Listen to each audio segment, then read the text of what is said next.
Hi everybody, it's SS the Showstopper, and before I get into my video, I just want you guys to click on the subscription button, the button that says subscribe, yes, on my channel SS Devil Advocate, and please go over to my other channel, YouTube channel, SS the Showstopper, and click on the subscription button and also the bell, and click the like button while at it.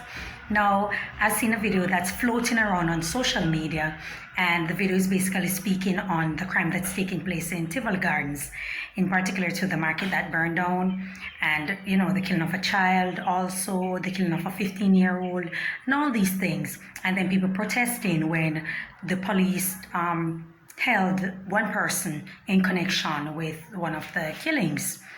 And for the most part, the video was basically talking about communities that are acidic, in particular Tivoli Gardens in Kingston, Jamaica, being one of the acidic communities, and what people need to do or what government need to do to make these communities alkaline, because they affect the economy, they affect the morals, they affect children, they affect the future. Basically, the entire island on a whole will be affected or is being affected by the behavior of these people.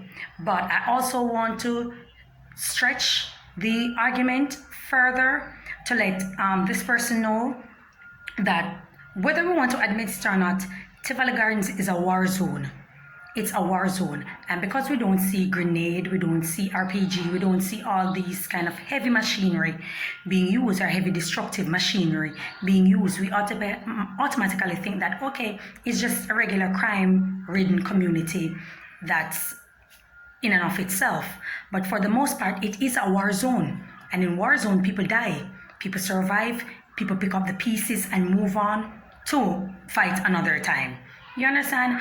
And it's a sad situation, but it's also the harsh reality. It is a war zone. It's not just a regular ghetto community that's impoverished. And by ghetto, we all know the definition of what ghetto means. It's not just a ghetto community. It is a war zone.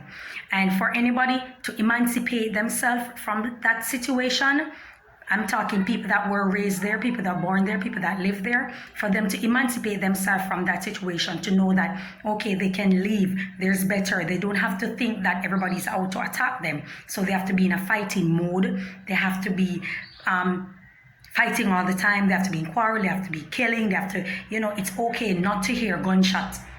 They have to fight another war, and that's a war of the mind, which means that they have to they have to rebuild their mind.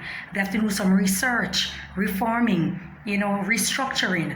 And how many persons down there are in Tivoli are interested in doing that? Because that's not just a 1-year solution. That's not a 10-year plan. That's a lifetime plan.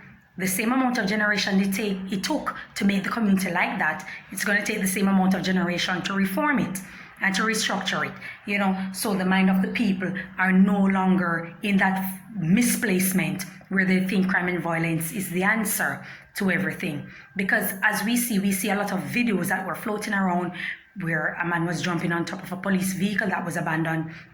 You see people laughing, people saying all sort of, it's basically a facetious mindset that they have to what other people find frightening. People run in fear, to them it's just another day.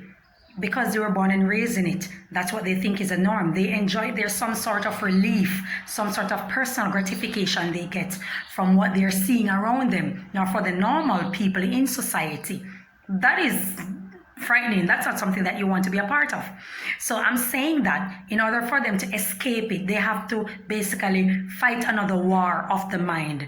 Anybody who had read the book Art of War knows that one of the greatest war to fight is a war that's not physical, the one that's of the mind, because you can easily get the mind of the people.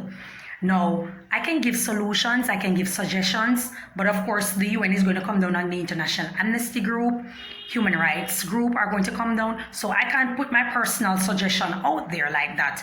And I'm sure several other persons may have the same suggestions as me, but they rather keep quiet on it. But for the most part, I can suggest that what I can post on the internet is people to leave them alone.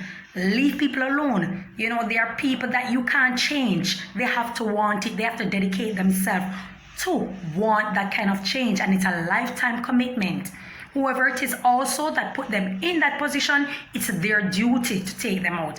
And as you can see, there's not an intention to really take them out of that position. So the best thing to do is really to leave those people alone. But what you can do for a better future for yourself and your family is to safeguard yourself, protect yourself and your family, so you are not in imminent danger, you don't put yourself in situations, or you're not exposed to this type of behavior. So you work on your personal community, your area, to make sure that it's crime free.